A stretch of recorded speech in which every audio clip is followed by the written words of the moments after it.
In this video, I'll be showing you step by step how to add emails into beacons.ai. It is super easy to do.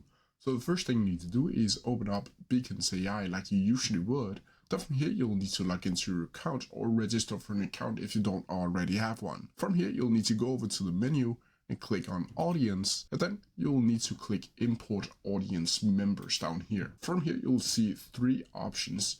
You can either upload a CSV file directly into beacons.ai.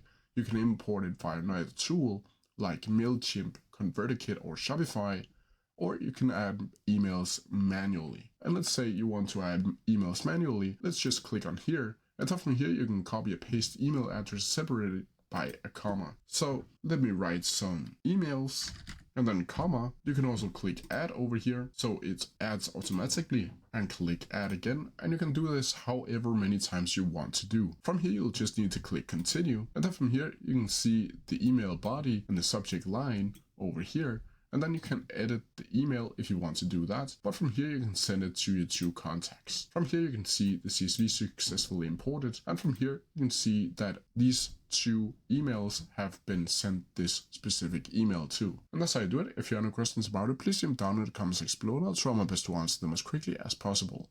See ya!